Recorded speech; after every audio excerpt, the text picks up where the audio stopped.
സിമിത്തേരിയിൽ ഒരു ശവമടക്കപ്പെട്ട സ്ഥലത്തിന്റെ മുന്നിൽ അമ്മയും മകളും എന്ന് തോന്നിക്കുന്ന രണ്ടുപേർ മുട്ടുകുത്തി നിൽക്കുന്നു. അത് ജാനകിയും ത്രേസ്യയുമായിരുന്നു. ആ കുഴിമാടത്തിന്റെ മുകളിൽ കൂന കൂട്ടിയ മണ്ണിൽ പുല്ലുമുളച്ചു വരുന്നതേയുള്ളൂ. അവിടെ ഒരു പുതിയ മരക്കുരിശ് സ്ഥാപിച്ചിട്ടുണ്ട്. അവിടെയാണ് ഭാരതി നിത്യവിശ്രമം കൊള്ളുന്നത്. മുട്ടുകുത്തി നിൽക്കുന്ന ത്രേസ്യാമ്മ കണ്ണീരോടുകൂടി കുരിശ് വരച്ച് പ്രാർത്ഥിക്കുകയാണ്. അവളുടെ അമ്മച്ചിയുടെ ആത്മാവിന് നിത്യശാന്തിക്ക് വേണ്ടി. ജാനകി കയ്യിൽ മുഖം പൊത്തി ഏങ്ങലടിച്ചു കരയുന്നു. എന്തൊക്കെയോ ആ ഏങ്ങലടിയിൽ വ്യക്തമാവാതെ അവൾ പറയുന്നുമുണ്ട്. പൊന്നനുജത്തിയോട് അവൾക്ക് വളരെയേറെ പറയുവാനുണ്ട്. അമ്മ ഒരു കുഞ്ഞിനെ പ്രസവിച്ചതു മുതൽ അച്ഛന്റെ ഒരു തുടയിൽ അവളും മറ്റേ തുടയിൽ ഭാരതിയുമിരുന്നു. അച്ഛൻ മാറി മാറി പുളിശ്ശേരി കൊണ്ട് കുഴച്ച ചോറ് ഉരുട്ടി വായിലിട്ടുകൊടുത്ത് ഊണു കഴിച്ചു വളർന്ന വളർച്ചയിൽ കൂടി അവസാനം പിരിഞ്ഞതുവരെയുള്ള ആ ജീവിതകഥ മുഴുവൻ ജാനകി ഓർത്തു. കുറച്ചുനാൾ മുൻപ് കോട്ടയത്ത് വന്നിരുന്നുവെങ്കിൽ അവളെ കാണാമായിരുന്നു. ത്രേസ്യ പറഞ്ഞു, വല്യമ്മച്ചി പ്രാർത്ഥിക്ക്, അമ്മച്ചിയുടെ ആത്മാവിനു വേണ്ടി പ്രാർത്ഥിക്ക്. ജാനകി അനുസരിച്ചു. ഭാരതിക്ക് വേണ്ടി അവൾ പ്രാർത്ഥിക്കുകയും ചെയ്തു. വീണ്ടും ചില പരിപാടികൾ ഉറച്ചു ചിട്ടപ്പെടുത്തേണ്ടിയിരിക്കുന്നു. കോട്ടയത്ത് ഏതെങ്കിലും ഒരു ആശുപത്രിയിൽ ചെന്ന് പ്രസവിക്കുക എന്നുവരെയേ ജാനകി ആലോചിച്ചിരുന്നുള്ളൂ. ഇന്നത് മതിയോ? 10-13 വയസ്സുള്ള ഒരു മകൾ കൂടി അവൾക്കുണ്ട്.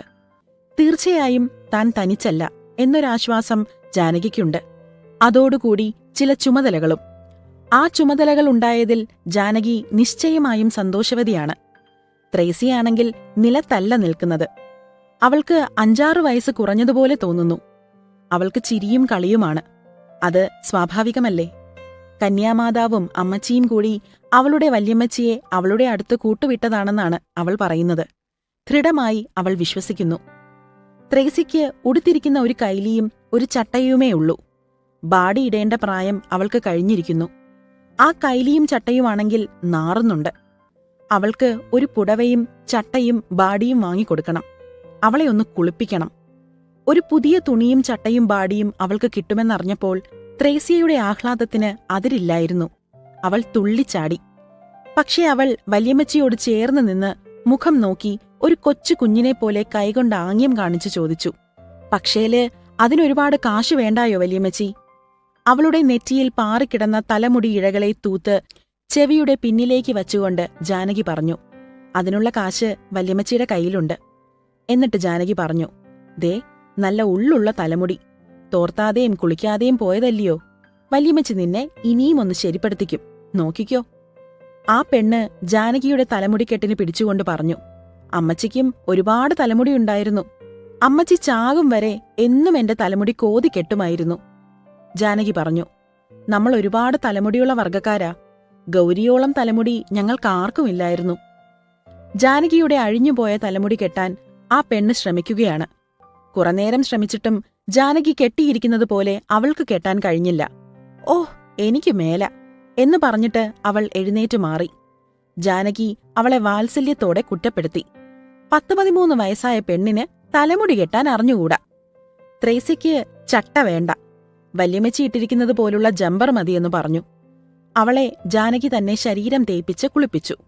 എന്നിട്ട് അവളുടെ തലമുടി കോതി അറ്റം കെട്ടിയിട്ടു. പുതിയ മുണ്ടുടുപ്പിച്ച് ബാടിയും ജമ്പറും ഇടിയിപ്പിച്ച് ജാനകി അല്പം അകന്നുനിന്ന് അവളെ നോക്കി. ജാനകിയുടെ കണ്ണു നിറഞ്ഞു. ഒരുപക്ഷേ ജാനകി ഭാരതിയെ കൊച്ചായി കാണുകയായിരിക്കാം. ആ പെണ്ണിന് എന്തൊരു സന്തോഷമെന്നോ. അവൾ ജാനകിയോട് കുളി കഴിഞ്ഞു പോകും വഴി പറഞ്ഞു, പക്ഷേ വല്യമ്മച്ചി, ഈ നല്ല തുണിയും ജമ്പറും നാളെ കാലത്ത് കൂറയാകും. നമ്മൾ കിടക്കുന്ന ഇടം അങ്ങനെയുള്ള ഇടമാ. അന്ന് ജോലിക്ക് പോയില്ലല്ലോ എന്ന് 100 പ്രാവശ്യം അവൾ പറഞ്ഞു. പോയിരുന്നുവെങ്കിൽ 3/4 രൂപ കിട്ടുമായിരുന്നു. അല്ലേൽ പോകട്ടെ, വല്യമ്മച്ചിയെ കണ്ട ദിവസമാ. അവൾക്കും ചില പദ്ധതികളും പരിപാടികളും എല്ലാമുണ്ട്. പോകണ്ട, വല്യമ്മച്ചിക്ക് എന്ത് ക്ഷീണമാ. ഞാൻ ജോലിക്ക് പോകാം, ഉച്ചയ്ക്കിവിടെ ചോറ് കൊണ്ടുതരാം, അങ്ങനെ മതി. ജാനകി പോകണ്ടെന്ന് നിർബന്ധമാണ്. അവൾ തുടർന്നു, മാതാവ് കനിഞ്ഞ് എനിക്കൊരു ദിവസം 3/4 രൂപ കിട്ടും.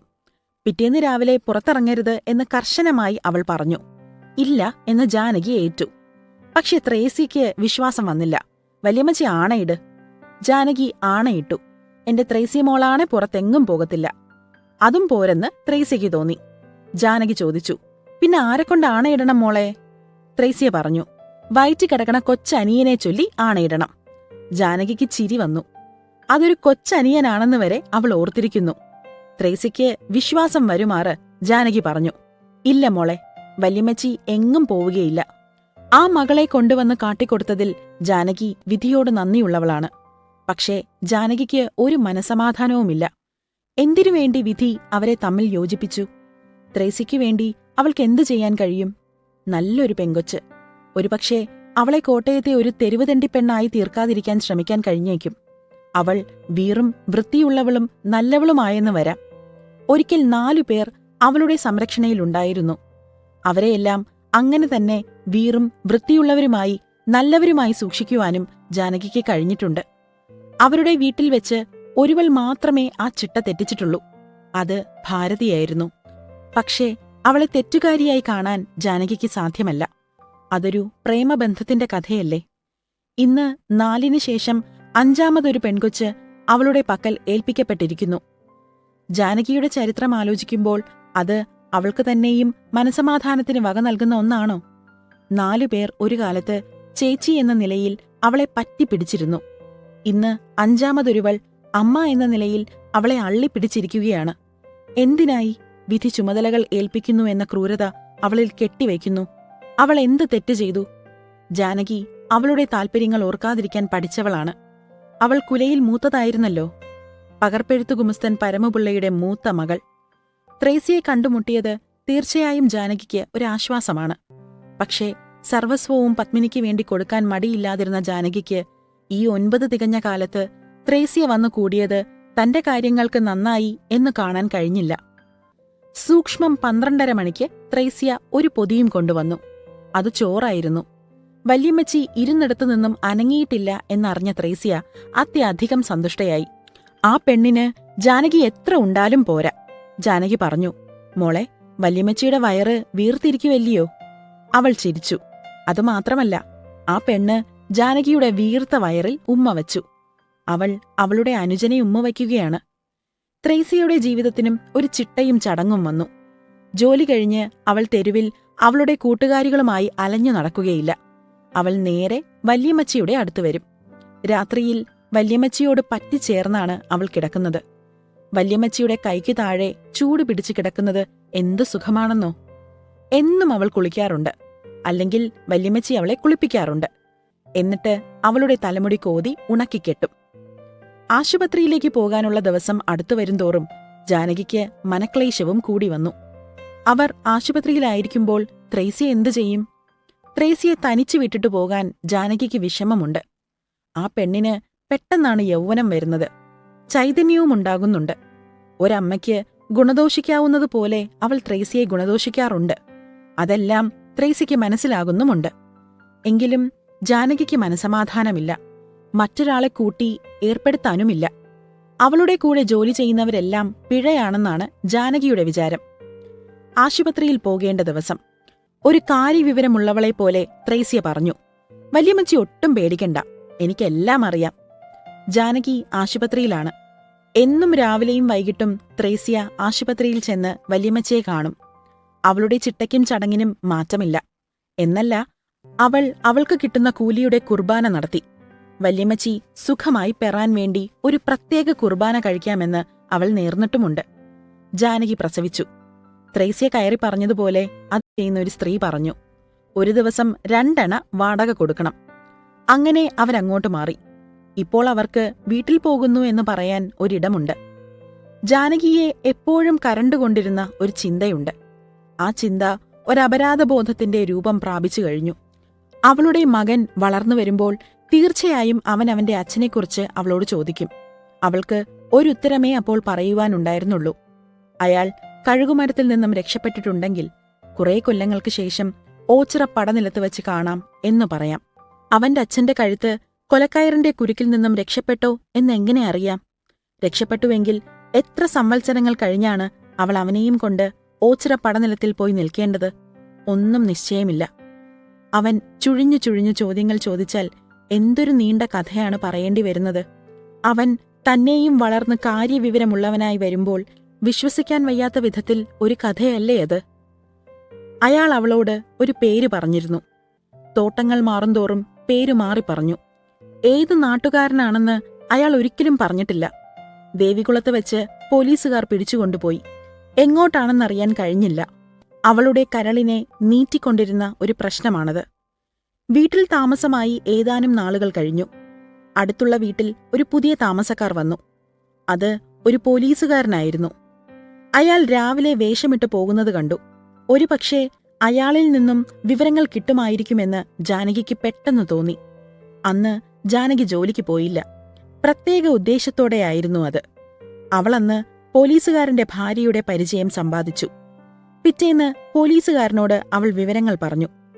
പിന്നീടെന്നും അവൾ വിവരങ്ങൾ അറിയാൻ കാത്തിരിപ്പാണ്. ഒരു ദിവസം ആ പോലീസുകാരൻ അവളെ വിളിച്ചു. അയാൾ വിവരങ്ങളെല്ലാം അറിഞ്ഞിരിക്കുന്നു.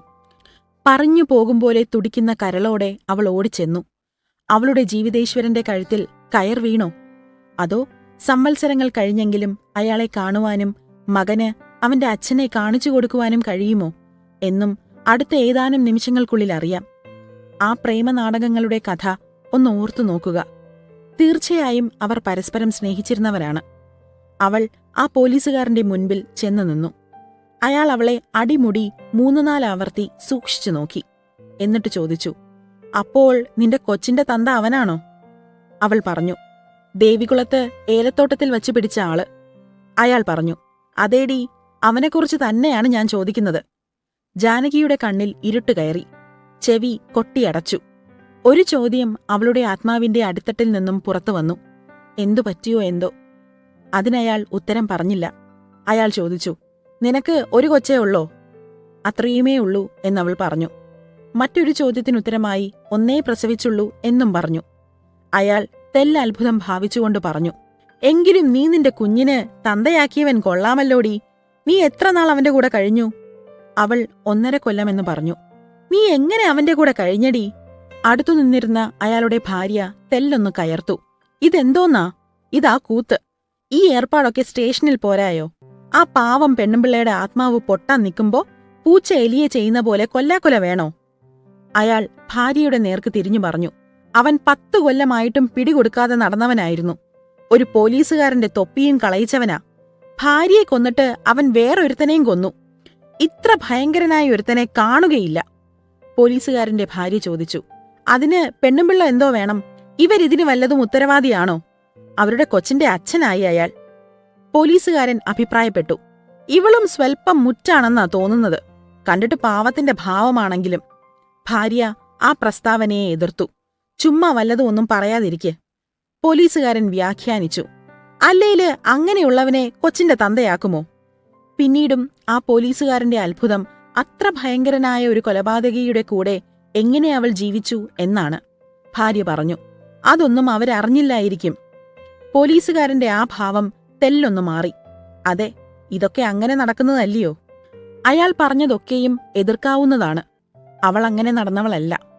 അയാൾ അവളെ ചതിച്ചതുമല്ല. എങ്ങനെ അയാളുടെ കൂടെ അവൾ കഴിഞ്ഞുവെന്ന് അത്ഭുതപ്പെടാനുമില്ല. അതിനൊന്നും സമാധാനം പറയാൻ അവൾക്ക് തോന്നിയില്ല. അവൾ കാത്തുനിൽക്കുന്നത് ഏത് വിവരത്തിനാണോ അത് കിട്ടിയാൽ മതി. എന്നിട്ടും അയാൾ പറയുന്നില്ല. ഒരു ആത്മാവിനെ കൊണ്ടുള്ള എത്ര ക്രൂരമായ കളിയാണത്. അതയാൾ ഒരു പോലീസുകാരനായതുകൊണ്ടാണോ? അയാൾ ചോദിച്ചു. അയാളുടെ പേരെന്താണെന്നാ നീ പറയുന്നേ? അവൾ പറഞ്ഞു, ഗോവിന്ദനെന്ന്. അയാൾ പരിഹാസമായൊരു ചിരിയോടെ പറഞ്ഞു, അവന്റെ പേര് ഗോപാലൻ എന്നാണ്. അവൻ നിന്നെയും കളിപ്പിച്ചു. അയാളുടെ പേര് എന്തായാൽ അവൾക്കെന്ത്? പോലീസുകാരൻ തുടർന്നു, അവൻ എറണാകുളം കോടതിയുടെ അധികാരാതിർത്തിയിലാണുള്ളത്. അവിടെ വെച്ചാണ് അവൻ കൊലപാതകം ചെയ്തതും. അവനെ സെഷൻസിലേക്ക് കമ്മിറ്റ് ചെയ്തിരിക്കുകയാണ്.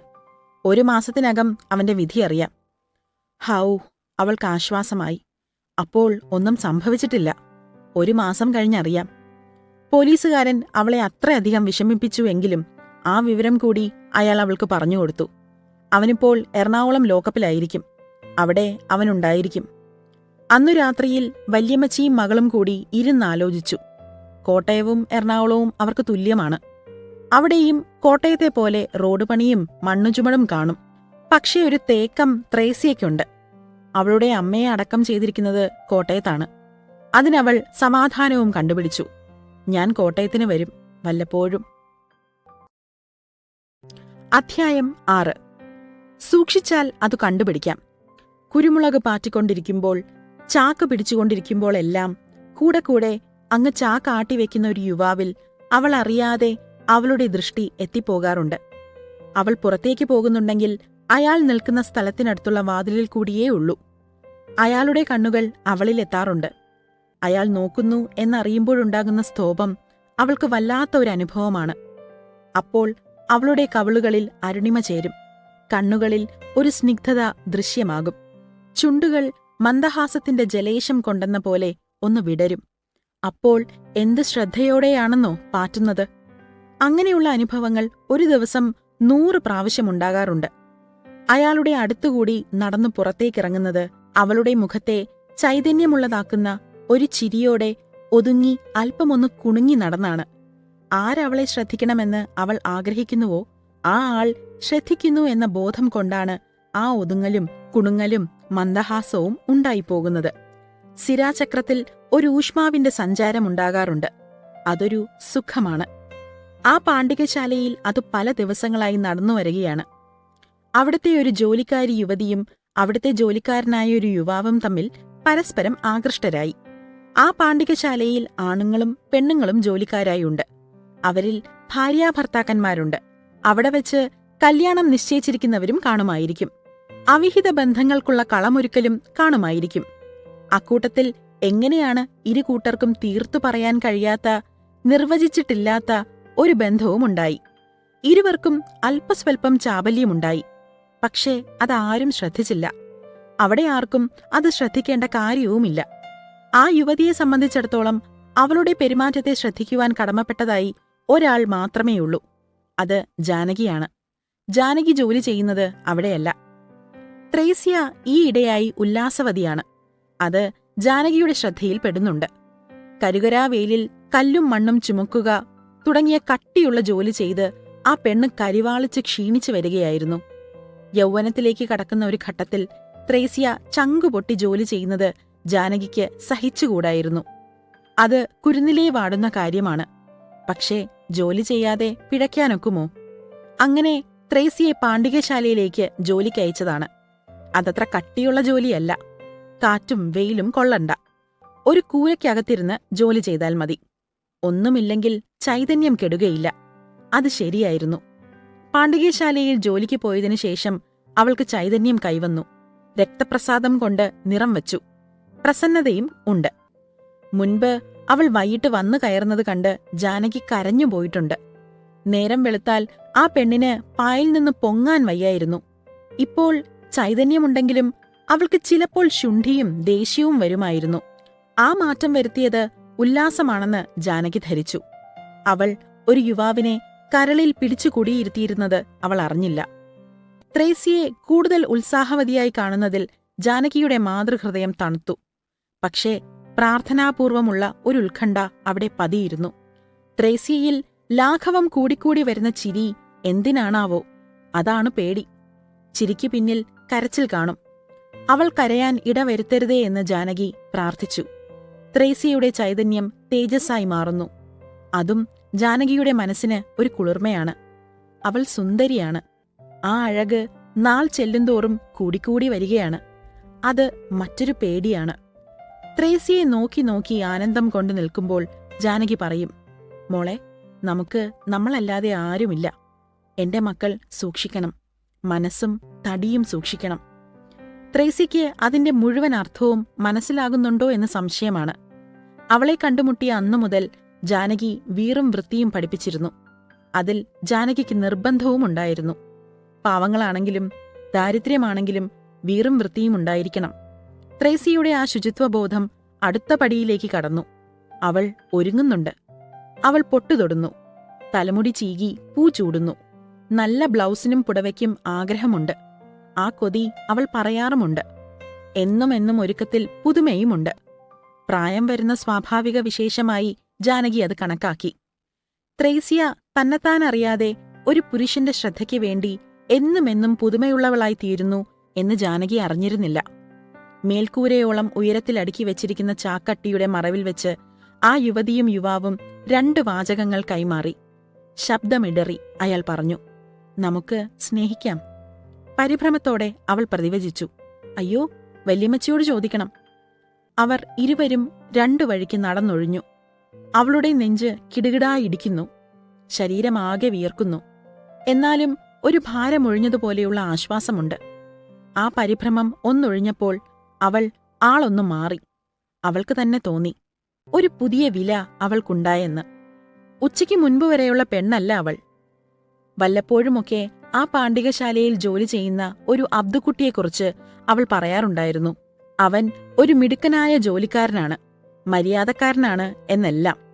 അവിടെ അലസന്മാരായ ജോലിക്കാരുമുണ്ട്, മുഷടന്മാരുണ്ട്. അങ്ങനെ ഇങ്ങനെ പലരെയും കുറിച്ച് പറയുന്ന കൂട്ടത്തിൽ അബ്ദുക്കുട്ടിയെക്കുറിച്ച് പറയുമ്പോൾ അവൾ അറിയാതെ തന്നെ വാചാലയാകാറുണ്ട്. പക്ഷേ അത് ശ്രദ്ധിക്കപ്പെടാതെ പോയി. ഇപ്പോൾ അബ്ദുക്കുട്ടിയെക്കുറിച്ച് നാഴികയ്ക്ക് 40 വട്ടം ത്രേസ്യ സംസാരിച്ചു തുടങ്ങി. അല്പം ഗൗരവമായി ഒരു ദിവസം ജാനകി ചോദിച്ചു, എന്താ ഇത്? ഒരു പരിങ്ങലോടെ ത്രേസ്യ നിഷ്കളങ്കത അഭിനയിച്ചു. എന്താ വല്യമ്മച്ചി? ജാനകി നേരെ ഒരു ചോദ്യമെറിഞ്ഞു. അബ്ദുക്കുട്ടിന്നൊരു പേര് എപ്പോഴും കേൾക്കുന്നതെന്താ? ത്രേസ്യ വിളറി. ജാനകി വാത്സല്യത്തോടെ ഗുണദോഷിച്ചു. മോളെ, വല്യമ്മച്ചി പറയുന്നത് നിനക്ക് വേണ്ടിയാ. നിന്നെ സൂക്ഷിക്കാൻ ആരും നിന്റെ കൂടെ വരുന്നില്ല. നിന്നെ കുരുക്കിച്ചാടിക്കാൻ ചെറുപ്പക്കാര് നോക്കും. സൂക്ഷിച്ചോളാനാ വല്യമ്മച്ചി പറയുന്നേ. അതിന് ത്രേസ്യ ഒന്നും മറുപടി പറഞ്ഞില്ല. ത്രേസ്യ എന്നും ഇങ്ങനെ കഴിയണമെന്നല്ല ജാനകിയുടെ ഉദ്ദേശം. അവളെ ഒരുത്തന്റെ കൂടെ പറഞ്ഞയക്കേണ്ട പ്രായമായി എന്നും ജാനകിക്കറിയാം. പക്ഷേ ജാനകി പറഞ്ഞു, പക്ഷേങ്കിലും മോളെ, വല്യമ്മച്ചിക്ക് പേടിയാ.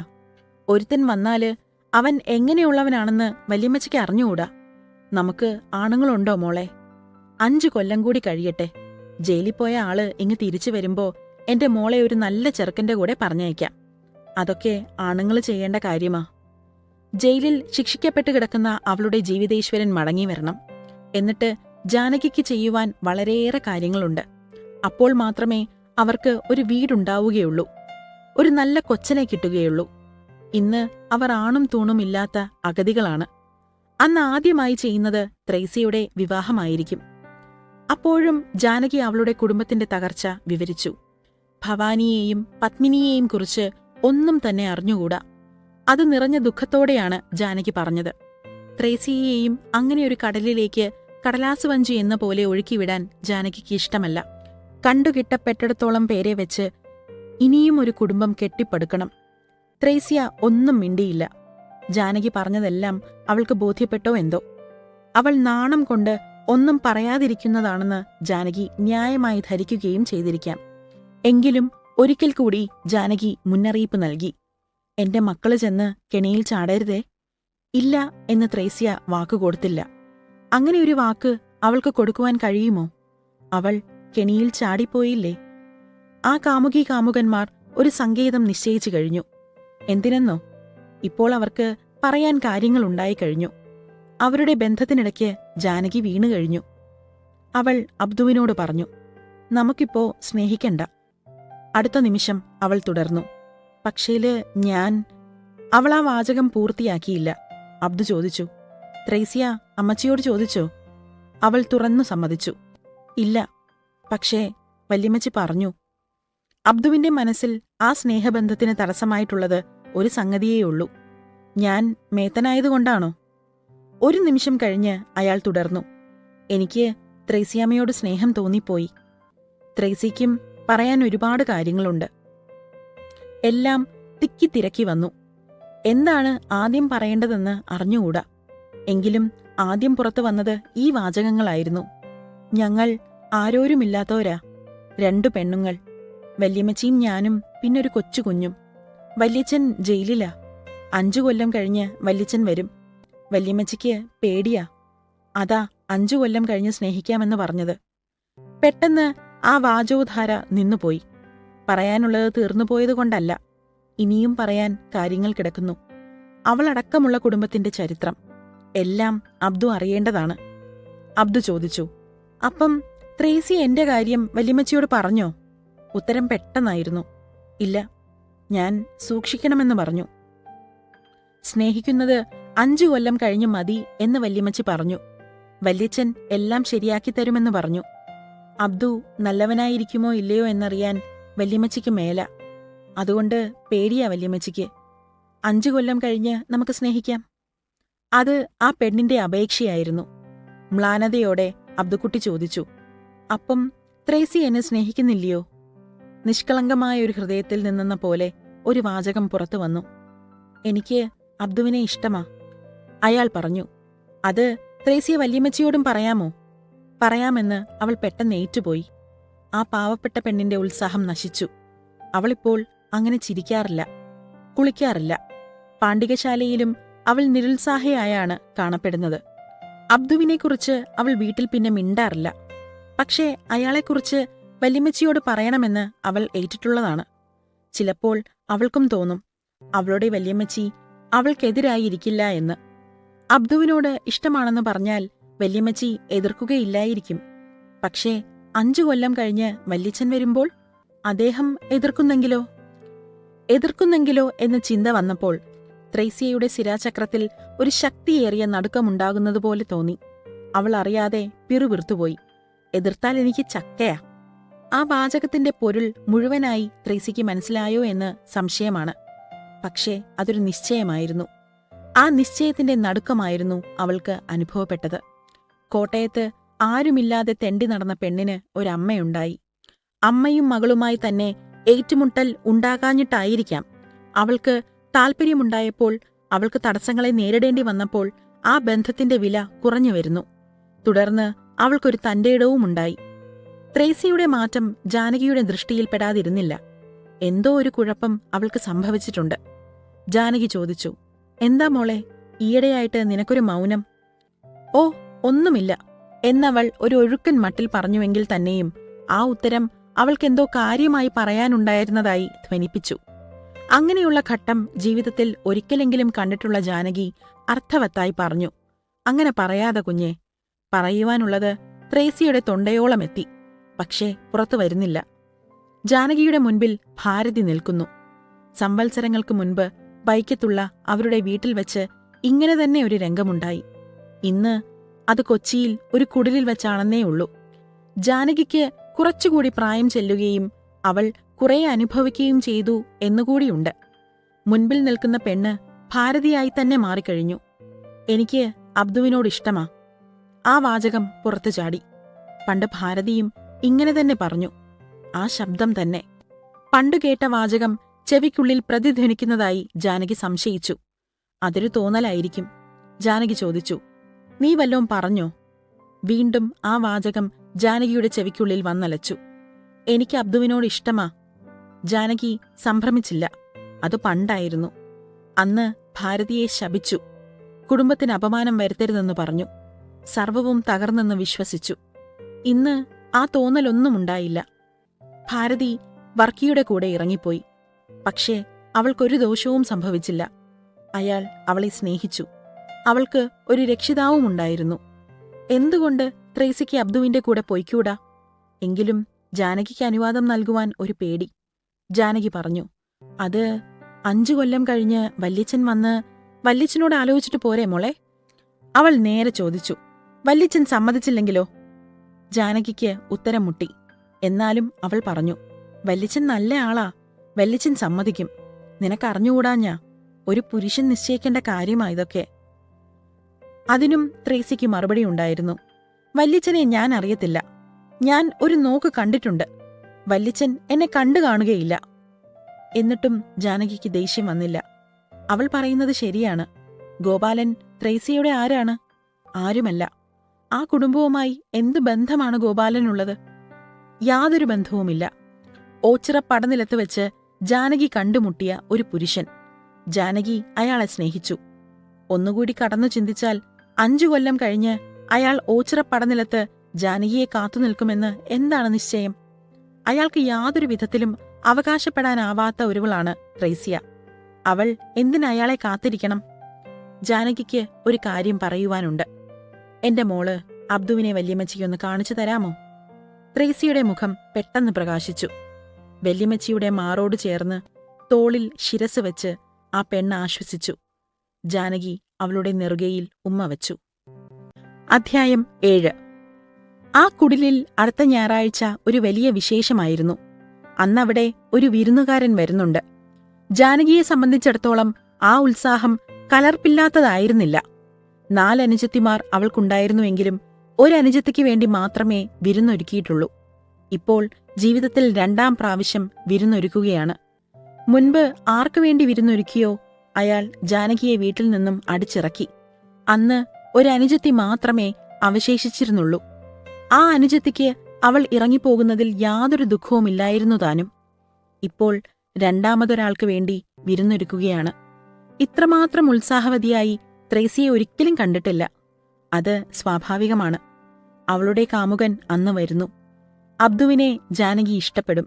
അക്കാര്യത്തിൽ ത്രേസ്യയ്ക്ക് യാതൊരു സംശയവുമില്ല. അബ്ദു വന്നു. ഒറ്റ നോട്ടത്തിൽ തന്നെ അയാൾ നല്ലവനാണെന്ന് ജാനകിക്ക് തോന്നി. കപടവും പുറത്തു കാണുന്നതിൽ അന്യമായ വിചാരവും ഒന്നും അയാളുടെ ഉള്ളിൽ ഒളിച്ചിരുന്നില്ല. അയാൾ ഒരു നാണം കുണുങ്ങിയാണ്. ഒരു കൊച്ചു ചെറുക്കനെ പോലെ നാണം കുണുങ്ങി. ത്രേസ്യയേക്കാൾ നാണം കുണുങ്ങിയാണെന്ന് ജാനകിക്ക് തോന്നി. അയാൾ കുഴപ്പമൊന്നും ഉണ്ടാക്കുകയില്ല എന്നും തോന്നുന്നു. അങ്ങനെ ജാനകിക്ക് അയാളെ ഇഷ്ടപ്പെട്ടു. അയാളെക്കുറിച്ച് അറിയേണ്ടതിനേക്കാൾ കൂടുതൽ, വളരെ കൂടുതൽ അയാളെ അറിയിക്കുവാനുണ്ട്. എല്ലാം അറിഞ്ഞിട്ടും അയാൾ ത്രേസ്യയെ സ്നേഹിക്കുമോ? അതാണ് അറിയേണ്ടത്. ജാനകി മകനായി തന്നെ അബ്ദുവിനെ സ്വീകരിച്ചു. അത് ത്രേസ്യയുടെ ജീവിതത്തിലെ ഒരു വലിയ ദിവസം തന്നെയായിരുന്നു. വല്യമ്മച്ചിയുടെ വാത്സല്യം അവളെ ആനന്ദത്തിൽ ആറാടിച്ചു. ജാനകി അബ്ദുവിനെ മോനെ എന്ന് വിളിച്ച് സംസാരിച്ചുകൊണ്ടിരിക്കുന്നത് കണ്ടപ്പോൾ ത്രേസ്യയ്ക്ക് രോമാഞ്ചമുണ്ടായി. ജാനകി അമ്മയായി അടുത്തിരുന്ന് അബ്ദുവിന് ചോറ് വിളമ്പിക്കൊടുത്തു. ജാനകിക്ക് ഒരൊറ്റ കാര്യം മാത്രമേ അബ്ദുവിനോട് പറയാനുണ്ടായിരുന്നുള്ളൂ: ത്രേസ്യയെ സ്നേഹിക്കണം. അവൾ പാവപ്പെട്ട ഒരു നല്ല പെണ്ണാണ്. അബ്ദുവല്ലാതെ മറ്റാരുമില്ല.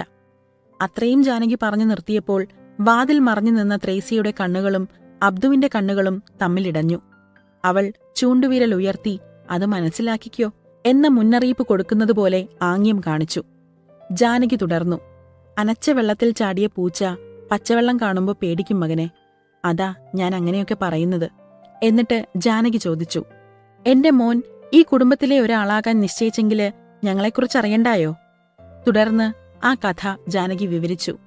അവൾ ഒന്നും തന്നെ ഒളിച്ചില്ല. സുദീർഘമായ ആ കഥ പറഞ്ഞവസാനിപ്പിക്കുന്നതിനു മുൻപ് പല പ്രാവശ്യം ജാനകി പറഞ്ഞു. എല്ലാവരും തല്ലിത്തകർന്ന് പല വഴിക്ക് പോയി. ഒരിക്കൽ ഞാനും എന്റെ മോളും കണ്ടുമുട്ടി. ഇനി ഇങ്ങനെ പെരുവഴിക്കിടെ പോകുമ്പം ഭവാനിയെയും പത്മിനിയെയും അല്ലേല് അവരുടെ മക്കളെ കണ്ടുമുട്ടി എന്ന് വരാം. അവരെയും നിങ്ങൾ കൂടിച്ചേർക്കണം. കുടുംബത്തിലെ മൂത്തതായതുകൊണ്ട് അത്രേ എനിക്ക് പറയാനുള്ളൂ.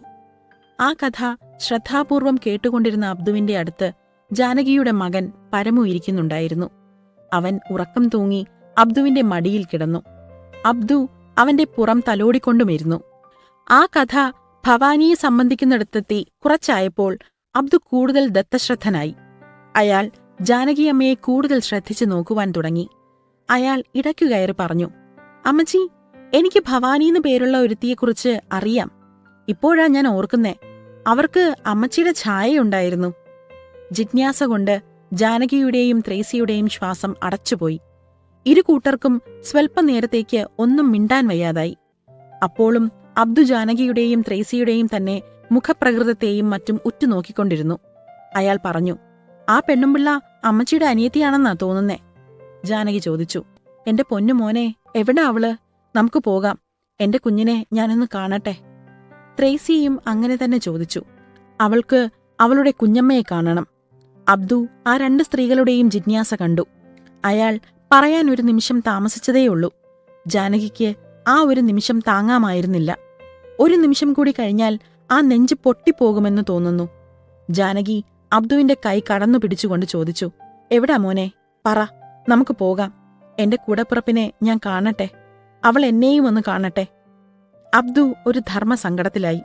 ആ പെണ്ണുങ്ങളുടെ ഉദ്വേഗം കണ്ടിട്ട് അറിയാവുന്നത് മുഴുവൻ പറയാൻ അബ്ദുവിന് വയ്യ.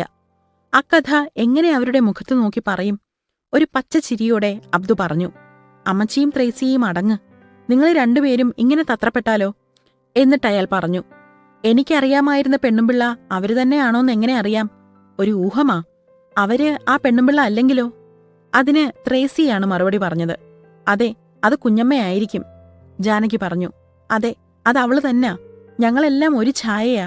ഒരാളെ കണ്ടാൽ മറ്റെല്ലാരെയും തിരിച്ചറിയാം. തെറ്റ് വരികയില്ല. എന്റെ മോന് തെറ്റ് വന്നിട്ടില്ല. ത്രേസ്യ എന്നെ കണ്ടുപിടിച്ചത് അങ്ങനെയാ. അബ്ദു പൊട്ടിച്ചിരിച്ചു. അതൊക്കെ ഇപ്പം നിങ്ങൾക്ക് തോന്നുകയാ? ഒരുപാട് കാലം കാണാതിരുന്ന അനുജത്തി ഉണ്ടെന്ന് കേട്ടപ്പോ തോന്നുകയാ? ഭവാനിന്ന് പേരുള്ളോര് ഒരുപാട് പേര് കാണും ലോകത്ത്. ജാനകിയുടെ ഉദ്വേഗത്തെ തെല്ലാറ്റാൻ പോരുന്നവയായിരുന്നു ആ സംസാരം. അബ്ദു പറഞ്ഞത് ശരിയായിരിക്കാം. അല്ലെങ്കിൽ മറ്റൊരു കാര്യമുണ്ട്. മുമ്പ് ഭവാനി എന്നു പേരായ ഒരുവളെ അബ്ദുവിന് അറിയാമായിരുന്നിരിക്കാം. അവൾ ഇപ്പോൾ ഇല്ലെന്ന് വരാം. അബ്ദുവിന്റെ മുഖത്ത് നോക്കിയപ്പോൾ അവനെന്തോ ഒളിക്കുന്നതുപോലെ അവൾക്ക് തോന്നി. അവന് പറയാൻ വിഷമമുള്ള എന്തോ ഒരു കാര്യവുമുണ്ട്. വളരെയേറെ അനുഭവിച്ചറിഞ്ഞവളല്ലേ ജാനകി. തനിക്കറിയാവുന്ന ആ കഥ എങ്ങനെ പറയുമെന്ന് അബ്ദു വിഷമിക്കുകയാണ്. എങ്കിലും അവൻ ആ കഥ പറഞ്ഞു. കുറച്ചു വർഷങ്ങൾക്ക് മുൻപാണ്. ജൂതത്തെരുവിലുള്ള ഒരു വീട്ടിൽ ഭവാനി എന്നു പേരായ ഒരു വേലക്കാരി ഉണ്ടായിരുന്നു. അന്ന് ജൂതത്തെരുവിലുള്ള ഒരു കടയിൽ അബ്ദു ജോലിക്കാരനായി നിൽക്കുകയായിരുന്നു. അങ്ങനെയാണ് അവളെ അറിയാൻ കഴിഞ്ഞത്. ആ വേലക്കാരി നായരാണെന്നും ഭവാനി എന്നാണ് പേരെന്നും ആളുകൾ പറയുമായിരുന്നു. അബ്ദു അത്രയും പറഞ്ഞപ്പോൾ ജാനകി പറഞ്ഞു, അതേ മകനെ, അത് അവൾ തന്നെയാണ്. ജാനകിക്ക് ആ കഥ താങ്ങാനുള്ള കരുത്ത് വന്നുവെന്ന് തീർച്ചയായി. അബ്ദു ആ കഥ തുടർന്നു. അവൾ വീട്ടുകാരുടെ ആവശ്യത്തിനു വേണ്ടി സാമാനം വാങ്ങുവാൻ കടയിൽ വരുമായിരുന്നു. അക്കാലത്ത് ആ സ്ത്രീ ഗർഭിണിയായിരുന്നു. അവരുടെ ഭർത്താവ് ആരാണെന്ന് അബ്ദുവിന് അറിഞ്ഞുകൂടാ. ആ സ്ത്രീ ആശുപത്രിയിൽ വെച്ച് ഒരു ആൺകുഞ്ഞിനെ പ്രസവിച്ചു. പ്രസവത്തോടുകൂടി ഭവാനി മരിച്ചുവെന്നും ഇല്ലെന്നും പറയുന്നവരുണ്ട്. ആ കുഞ്ഞിനെ ഒരു മുസ്ലിം കുടുംബം എടുത്തു വളർത്തുകയാണ്. ഏറ്റവും ഹ്രസ്വമായ ഒരു കഥ. അത് കേവലം സ്വാഭാവികവുമാണ്. അങ്ങനെയൊക്കെ മാത്രമേ ആ ജീവിതം ചെന്നവസാനിക്കുകയുള്ളൂ. കൂട്ടത്തിൽ ഒരാൾ കൂടിയുണ്ടായി എന്ന ആഹ്ലാദം ത്രേസ്യയുടെ ഹൃദയത്തിൽ ഒരു വേലിയേറ്റത്തെ സൃഷ്ടിച്ചു. അതും ഒരാൺകുഞ്ഞ്. അവൾക്ക് ഒരു അനുജൻ കൂടിയുണ്ടായി. ഇനിയും അവളുടെ ആളുകളെ കണ്ടുമുട്ടേണ്ടതായുണ്ട്. അങ്ങനെ എല്ലാവരെയും കണ്ടുമുട്ടുമ്പോൾ ആ കുടുംബം പൂർണ്ണമായി തീരും. ജാനകി കാരണവത്തിയായുള്ള ഒരു കുടുംബം. ത്രേസ്യയ്ക്ക് അവളുടെ അനുജനെ കാണണം. അത് ജാനകിയുടെയും ആഗ്രഹമാണ്. അർത്ഥവത്തായ ഒരു ചിരിയോടെ അബ്ദു പറഞ്ഞു, കാണണമല്ലേ? അതിലെന്തോ തടസ്സമുണ്ട്. ത്രേസ്യ ചോദിച്ചു. എന്താ? അബ്ദു തുടർന്നു. അങ്ങനെയൊന്നും ആ കൊച്ചിനെ ഓടിക്കയറി ചെന്ന് കാണാനൊക്കത്തില്ല. ഈ കൊച്ചി പട്ടണത്തിലെ ഏറ്റവും കൂടുതൽ യോഗമുള്ള കൊച്ചായിട്ടാ അത് വളരുക. അബ്ദു ആ രസമുള്ള കഥ തുടർന്നു. മട്ടാഞ്ചേരി കൊട്ടാരത്തിൽ നിന്നും പടിഞ്ഞാറേക്ക് മാറി കാണുന്ന ആ വലിയ വീടില്ലയോ, ആ വീട്ടിലാണ് ആ കുഞ്ഞ് വളരുന്നത്. ഇപ്പോ ആ കുഞ്ഞിന് 8-10 വയസ്സ് കാണും. ചിലപ്പോ ആ കുഞ്ഞിനെ കാണാറുണ്ട്. ത്രേസ്യ ചോദിച്ചു, അതെന്താ, അതിനെ കൂട്ടിലിട്ടാണോ വളർത്തുന്നേ? ജാനകി പറഞ്ഞു, അത്ര കാര്യമായിട്ട് അവര് വളർത്തുകയായിരിക്കും. അബ്ദു അതേ എന്ന് പറഞ്ഞു. മക്കളില്ലാത്ത ഒരു കുടുംബത്തിന്റെ കയ്യിലാണ് ആ കുഞ്ഞ് എത്തിച്ചേർന്നത്. അത് ഒരു സേട്ടാണ്. സേട്ട് ഒരു സന്താനത്തിനു വേണ്ടി ഇനി മതപരമായ കർമ്മങ്ങളൊന്നും ചെയ്യാനില്ല. ലോകമാകെയുള്ള വൈദ്യന്മാരുടെയും ഡോക്ടർമാരുടെയും അടുത്തുപോയി. അന്ന് ഇത്രമേൽ പണം സേട്ടിനില്ലായിരുന്നു. ആ കുഞ്ഞ് വന്നു ചേർന്നതിനു ശേഷമുള്ള അഭിവൃദ്ധിക്ക് അളവില്ല. ജാനകി പറഞ്ഞു. തലയിലെഴുത്തുള്ള കൊച്ച്. അബ്ദു പൂരിപ്പിച്ചു. അതെ, ആ കുഞ്ഞിന്റെ ഭാഗ്യമാണെന്നാ എല്ലാവരും പറയുന്നത്. അതുകൊണ്ട് അതിനെ അങ്ങനെ പൊന്നുപോലെ വളർത്തുകയാ. എത്ര പേരാ ആ കുഞ്ഞിനെ നോക്കാനുള്ളതെന്നോ? സേട്ടുവിനും ഭാര്യയ്ക്കും അതിനെ ജീവനാ. ത്രേസ്യ ഇടയ്ക്ക് കയറി പറഞ്ഞു. എന്നാലും അത് ഞങ്ങളുടെ ഇനമാണല്ലോ. അബ്ദു ഒരു ചുട്ട മറുപടി കൊടുക്കും പോലെ പറഞ്ഞു. എന്റെ കുഞ്ഞമ്മയുടെ മോനെന്നും പറഞ്ഞ് കയറി ചെന്നേരെ. ആ പടിക്കകത്തേക്ക് കയറ്റത്തില്ല. ഗേറ്റിൽ കാവൽക്കാരുണ്ട്. ത്രേസ്യയ്ക്ക് ഒരു വാശി വന്നു. അവൾ ആവർത്തിച്ചു പറഞ്ഞു, എന്നാലും എന്റെ കുഞ്ഞമ്മയുടെ മോനാണല്ലോ അത്. ജാനകിക്കും പറയുവാനുണ്ടായിരുന്നു. നന്നായി വരട്ടെ. ഞങ്ങളുടെ വയറ്റിൽ ജനിച്ചതാണെങ്കിലും നന്നായെന്ന് സമാധാനിക്കാമല്ലോ. ചത്തുമുകളിൽ നിൽക്കുന്ന അച്ഛന്റെ ആത്മാവിനെങ്കിലും അതൊരാശ്വാസമാണ്. ജാനകി ഒരു നിമിഷം അവളുടെ അച്ഛനും അവളടക്കം 5 മക്കളുമുള്ള ആ കുടുംബത്തെ സ്മരിച്ചു. 5 മക്കൾക്കും പരമുപിള്ള ജാതകവും എഴുതിയുണ്ടാക്കി വെച്ചിരുന്നു. എല്ലാ മക്കളും ഭാഗ്യവതികളാണ് ജാതകപ്രകാരം എന്ന് പരമുപിള്ള പറയാറുണ്ടായിരുന്നു. ആ കുടുംബത്തിന്റെ ചരിത്രം ഏതാണ്ട് അന്നുവരെയുള്ളത് ഒരു നിമിഷം കൊണ്ട് ജാനകി ഓർത്തു. അവൾ ദീർഘമായി ഒന്ന് നിശ്വസിച്ചു. അബ്ദു വിവരിച്ച കഥ ഭവാനിയുടേതു തന്നെയായിരിക്കണം. ആ ഭാഗ്യമുള്ള കുഞ്ഞ് ഭവാനിയുടെ കുഞ്ഞുമായിരിക്കണം. അവൾ ചോദിച്ചു, ആ തള്ള ജീവിച്ചിരിക്കുന്നുണ്ടെന്നോ ഇല്ലെന്നോ പറയുന്നത് മോനെ? അബ്ദുവിന് കൂടുതലൊന്നും അറിഞ്ഞുകൂടാ. അയാൾ തന്റെ അറിവ് ഒന്നുകൂടി വിശദീകരിച്ചാവർത്തിച്ചു. പ്രസവത്തോടെ തള്ള ചത്തുപോയെന്നും ആ മുതലാളി കുഞ്ഞിനെ എടുത്തു വളർത്തിയെന്നും പറയുന്നവരുണ്ട്. അതല്ല, തള്ള കുഞ്ഞിനെ വിറ്റിട്ട് ഇനി തിരിച്ചു കുഞ്ഞിനെ കാണാൻ പോലും വരികയില്ല എന്ന വ്യവസ്ഥയിൽ പോയെന്നും പറയുന്നവരുണ്ട്. ഏതാ ശരിയെന്ന് ആർക്കറിയാം? ആ മുതലാളിക്ക് മാത്രം അറിയാം. എല്ലാം കൊണ്ടും ജാനകിയുടെ കൊച്ചു കുടിലിന് അന്നൊരു പ്രത്യേകതയുള്ള ദിവസമായിരുന്നു. ത്രേസിയുടെ പ്രേമം അംഗീകരിക്കപ്പെട്ടത് അന്നാണ്. അന്നുതന്നെ ഭവാനിയെക്കുറിച്ചും കുറേ അറിവുകൾ ലഭിച്ചു. വൈകിട്ട് അബ്ദുവും ത്രേസിയും ജാനകിയും കൂടി പുറത്തിറങ്ങി. പരമു അബ്ദുവിന്റെ കയ്യിൽ തൂങ്ങിക്കിടക്കുകയാണ്. അവന് ചേട്ടനോട് പ്രത്യേക സന്തോഷമുണ്ട്. അവർ പോകുന്നത് ഭവാനിയുടെ മകൻ വളരുന്ന വീട് കാണുവാനാണ്. ഇതിനു മുൻപ് ജാനകിയും ത്രേസിയും ആ വീട് കണ്ടിട്ടുണ്ട്. കൊച്ചിയിലെ ഏറ്റവും വലിയ വീടാണത്, സംശയമൊന്നുമില്ല. പക്ഷേ അങ്ങനെയൊരു വീട് തങ്ങൾക്കെന്തെങ്കിലും ആയി തീർന്നിട്ടുണ്ടെന്ന് അവർ ധരിച്ചിരുന്നില്ല. ആ വീട് അങ്ങനെ ശ്രദ്ധിക്കപ്പെട്ടതുമില്ല. വീടിന്റെ മുൻവശത്ത് റോഡിൽ ചെന്ന് അവർ നിന്നു. അബ്ദു പറഞ്ഞത് ശരിയാണ്. ഗേറ്റിൽ കാവൽക്കാരുണ്ട്. 4 ചുറ്റിലും അത്യുന്നതമായ മതിലിന്റെ മുകളിൽ കുപ്പിച്ചില്ലുകൾ പതിച്ചിട്ടുണ്ട്. ഭദ്രമായി സൂക്ഷിക്കപ്പെട്ട ഒരു വീടാണത്. പണക്കാരന്റെ വീടല്ലേ? ഗേറ്റിലെ കാവൽക്കാരൻ ഒരു തടിമാടനാണ്. കണ്ടാൽ തന്നെ പേടിയാകും. അബ്ദു ത്രേസിയോട് ചോദിച്ചു, എന്താ, കുഞ്ഞമ്മയുടെ മകനെ കാണാൻ മൂത്ത പെങ്ങളങ്ങ് കയറി ചെല്ലുന്നോ? ത്രേസിയുടെ ലാഘവമുള്ള ചിത്തത്തിന് ഒരു വാശിയുണ്ടായി. ഞാൻ മൂത്ത പെങ്ങളാണെന്നറിഞ്ഞാ മതി, എനിക്കങ്ങ് കയറി ചെല്ലാം. ത്രേസിയുടെ കഥയില്ലായ്മയെ കളിയാക്കും മട്ടിൽ അബ്ദു പറഞ്ഞു. ഉവ്വേ, ത്രേസിയെ ചൊടിച്ചു. എന്താ, ഞങ്ങളൊരു എനമാ? ജാനകിക്കും ത്രേസിയുടെ കഥയില്ലായ്മയിൽ ചിരി വന്നുപോയി. അബ്ദു പറഞ്ഞു, ഇവളൊരു പൊട്ടിയാ അമ്മച്ചി. ജാനകി അത് ശരിയാണെന്ന് പറഞ്ഞു. കഥയില്ലാത്ത പൊട്ടിപ്പെണ്ണ്, അത് നീ അറിഞ്ഞാൽ മതി.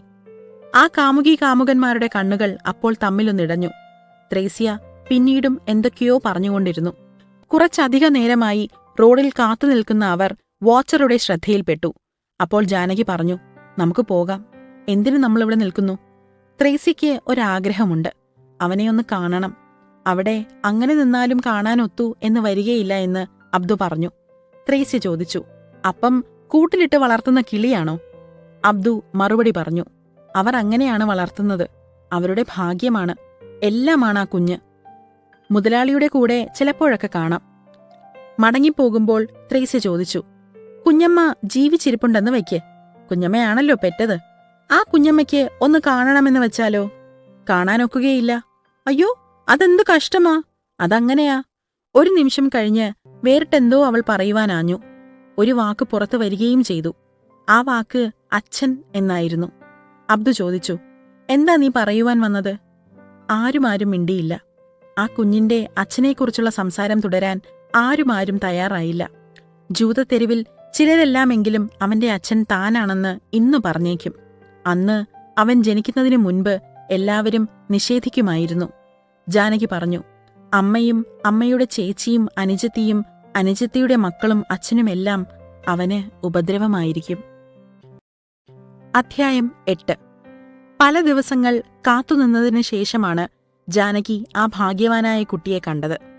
ആ കുഞ്ഞിന്റെ വളർത്തച്ഛനും വളർത്തമ്മയും പൊന്നുപോലെ അവനെ വളർത്തുന്നുമുണ്ട്. അവരുടെ സർവസ്വവുമാണവൻ. നാട്ടുകാർ പറയുന്നത് ആ മുതലാളി ഇത്രമാത്രം വലുതായത് ആ കുഞ്ഞിനെ വിലയ്ക്ക് വാങ്ങിയതിനു ശേഷമാണ് എന്നാണ്.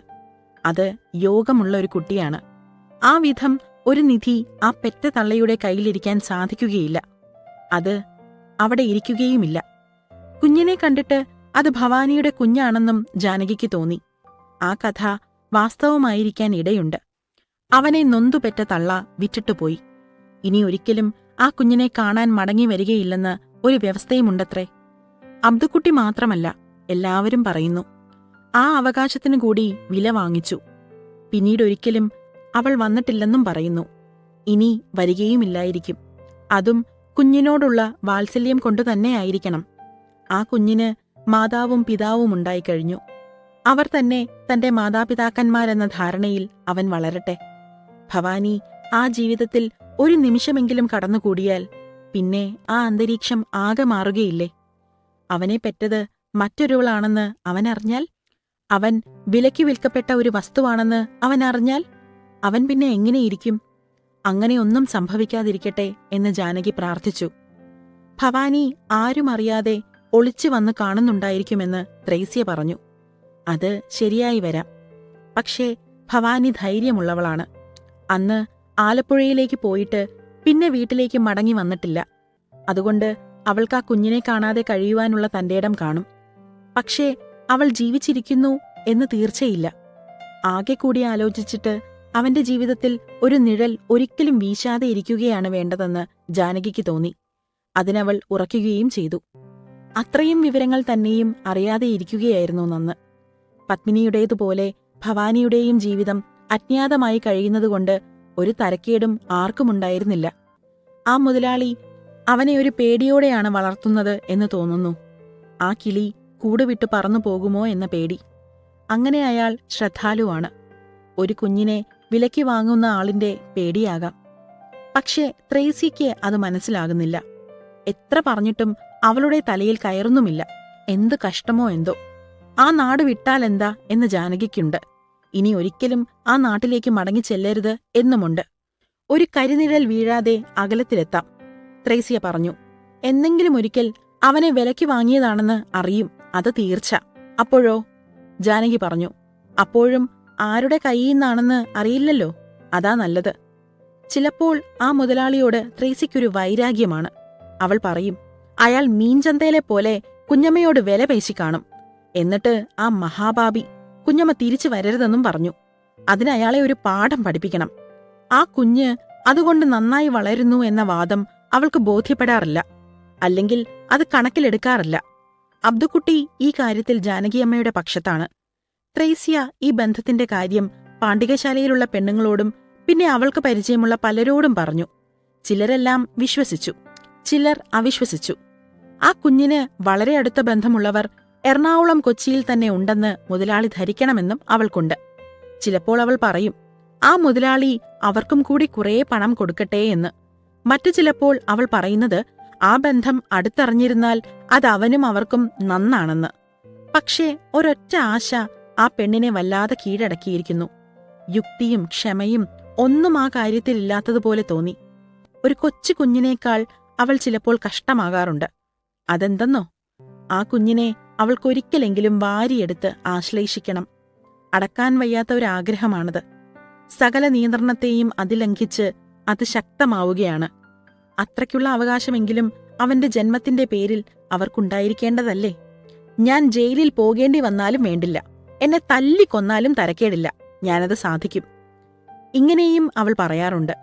എന്നും രാവിലെയും വൈകുന്നേരവും അതിന് തക്കം നോക്കിയതുപോലെ ആ വലിയ വീടിന്റെ പരിസരത്തിൽ അവൾ പറ്റിക്കൂടുകയും ചെയ്യും.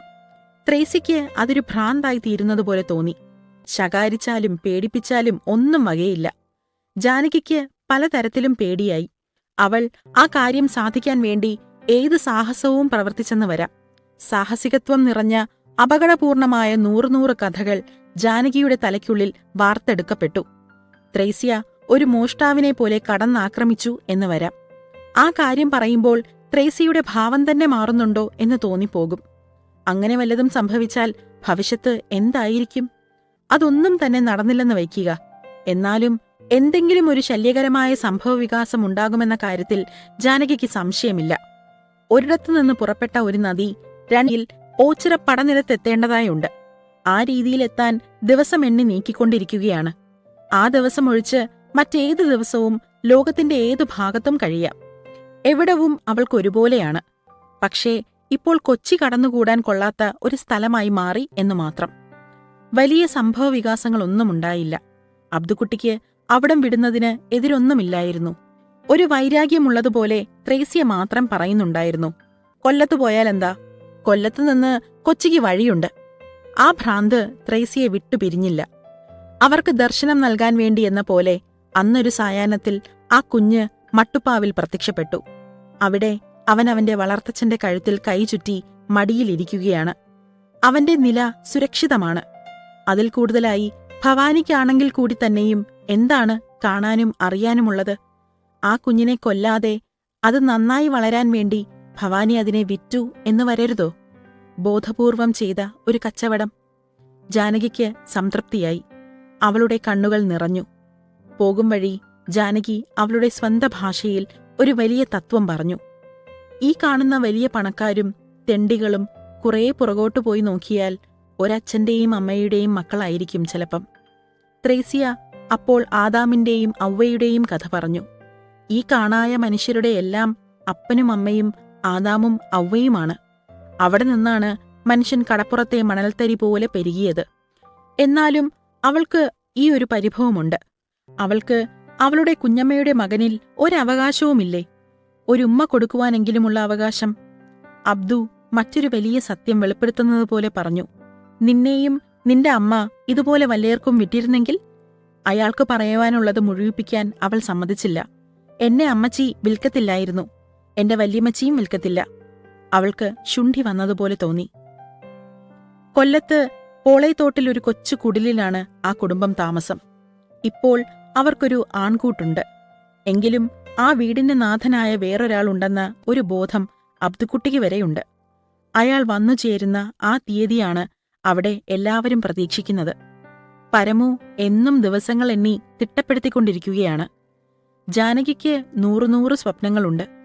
ഒരു ഭാര്യയുടെയും വീട്ടുകാരിയുടേതുമായ സ്വപ്നങ്ങൾ. ഒരു കൊച്ചു വീടുണ്ടാക്കണം. ഇന്നോളം അവർക്കൊരു കൂരയുണ്ടായിട്ടില്ല. അങ്ങനെ പരിമിതമായിട്ടുള്ള അഭിലാഷങ്ങൾ. എന്നാലും വളരെയേറെ അനുഭവിക്കാനിടവെന്ന ജാനകിക്ക് സ്വാഭാവികമായി അത്ര തികഞ്ഞ ശുഭാപ്തിവിശ്വാസമില്ല. വല്ലപ്പോഴുമെല്ലാം അവൾ കറുത്ത വശത്തെക്കുറിച്ച് ചിന്തിച്ചു പോകും. ഓച്ചിറ പടനിലത്ത് കാത്തുനിൽക്കണമെന്നാണ് ഗോപാലൻ പറഞ്ഞിട്ടുള്ളത്. ചിലപ്പോൾ അവൾ സംശയാലുവാകും. അങ്ങനെ ഗോപാലൻ വന്നു ചേർന്നില്ലെന്ന് വരരുതോ? ഗോപാലന്റെ സ്നേഹത്തെക്കുറിച്ച് സംശയിക്കുവാൻ കാരണങ്ങളില്ല.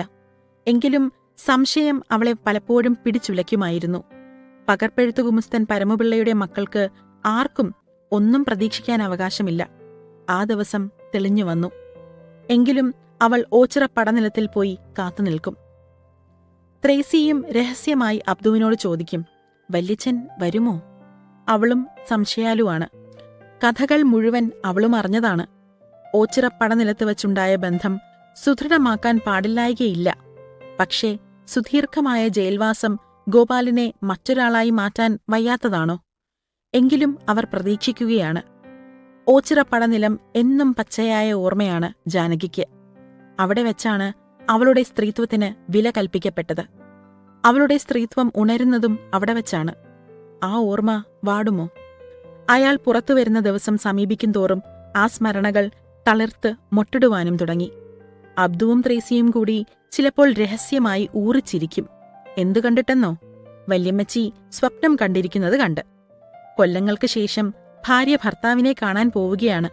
എന്നാലും പ്രായം ചെന്നവർ സ്വപ്നം കണ്ടിരിക്കുന്നത് ചെറുപ്പക്കാർക്ക് കാണാൻ രസമുള്ളൊരു കാഴ്ചയാണ്. ചില ദിവസങ്ങൾക്ക് മുൻപ് തന്നെ ജാനകിയും പരമുവും അബ്ദുവും ത്രേസിയും ഓച്ചിറ പടനിലത്തെത്തി. പഴയ ഭജനക്കാരികൾ ആരും തന്നെയില്ല. അവരെല്ലാം ചത്തുകെട്ടുപോയി. ജാനകിയുടെ പ്രണയരംഗങ്ങൾ കണ്ട ആൽത്തറകൾ ഇന്നുമുണ്ട്.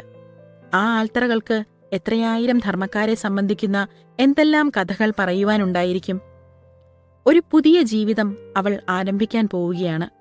അന്നോളം അവർക്കാർക്കും തന്നെ ഗൗരവമായ ജീവിതം ഉണ്ടായിട്ടില്ല. വൃക്ഷങ്ങൾ തോറും പറന്നു നടക്കുന്ന പറവകളെപ്പോലെ അവൾ അവിടെയും ഇവിടെയും കഴിഞ്ഞുകൂടി. ഗ്രഹനാഥൻ വരികയാണ്. ഇനി ഒരു പരിപാടിയുണ്ടാകും. ത്രേസ്യ ചോദിച്ചു, നമുക്കെവിടാ വല്യമ്മച്ചി ഒന്ന് ഉറക്കേണ്ടത്? ജാനകി ചോദിച്ചു, എവിടെ വേണമെന്നാ നിന്റെ ആശ? ത്രേസ്യയുടെ ആഗ്രഹം കൊച്ചിയിൽ വേണമെന്നാണ്. ജാനകിക്ക് മലനാട്ടിൽ എവിടെയെങ്കിലും ആയാൽ കൊള്ളാം എന്നുണ്ട്. അപ്പോൾ പരമുവിന്റെ വിദ്യാഭ്യാസം ശരിയാവുകയില്ലെന്ന് അബ്ദുക്കുട്ടി അഭിപ്രായപ്പെട്ടു. ആ ദിവസം ഉദിച്ചു. വെളുപ്പിനെ ബസ് നിൽക്കുന്നിടത്ത് ആ കുടുംബം കാത്തുനിന്നു. അബ്ദു പറഞ്ഞത് ബസ് കൂലി ജയിലിൽ നിന്നും കൊടുക്കും എന്നാണ്. അത്ര രാവിലെ മുതൽ കാത്തു നിൽക്കേണ്ട കാര്യമില്ല എന്നും അബ്ദുവിന് അഭിപ്രായമുണ്ട്. തിരുവനന്തപുരത്തു നിന്നും വരണ്ടായോ? ഓരോ ബസ്സും വരുമ്പോഴും ജിജ്ഞാസയോടെ അവൾ നോക്കി നിൽക്കും. അവിടെ യാത്രക്കാർ ഇറങ്ങുകയും ചെയ്യാറുണ്ട്. എന്നിട്ട് അവരെ പുച്ഛിച്ചിട്ട് ബസ്സുകൾ പാട്ടിനു പോകും. അവയുടെ വരവിന് ഒരു മനഃപൂർവ്വമുണ്ട്. അവരുടെ ആശയെ വളർത്താനായി അയാൾ ഉണ്ടെന്ന ഭാവത്തിലാണ്. ആ ദിവസം അങ്ങനെ കഴിഞ്ഞു. അടുത്ത ദിവസം വരുമെന്ന് അബ്ദു വിശ്വസിച്ചു. പക്ഷേ ജാനകിക്ക് ഉറക്കം വന്നില്ല. പിറ്റേന്നും അവൾ കാത്തുനിന്നു. അന്നും ഗോപാലൻ വന്നില്ല. പരമു ചോദ്യമായി, അമ്മച്ചി, അച്ഛനെവിടെ? അവകാശത്തോടെയുള്ള ചോദ്യമായിരുന്നു. അവന് ഒരച്ഛനുണ്ടെന്ന് അവനെ പറഞ്ഞു മനസ്സിലാക്കിയിട്ടുണ്ട്. ആ അച്ഛൻ എവിടെ എന്നു ചോദിക്കുകയാണ്. ജാനകി കുറേ അനുഭവിച്ചവളാണ്. താങ്ങാൻ കഴിവുള്ളവളാണ്. പക്ഷെ ആ ചോദ്യം താങ്ങാൻ വയ്യായിരുന്നു. ഒരാഴ്ച കഴിഞ്ഞു. ഗോപാലൻ വന്നില്ല. അടുത്ത പരിപാടി എന്തെന്ന് അബ്ദുവും ത്രേസിയും ചോദിച്ചു. ഒരുപക്ഷെ ജാനകി പറഞ്ഞ കഥ കള്ളമെന്ന് അവർക്ക് തോന്നിയിരിക്കാം. വത്സരങ്ങൾ പലത് കഴിഞ്ഞു. ജാനകി വൃദ്ധയാണ്. പരമു വളർന്നുപോയി. ഓച്ചിറ പടനിലത്തെ ആ ആൽച്ചുവട്ടിൽ അപ്പോഴും അയാളെ കാത്ത് അവൾ ഇരിക്കുകയാണ്.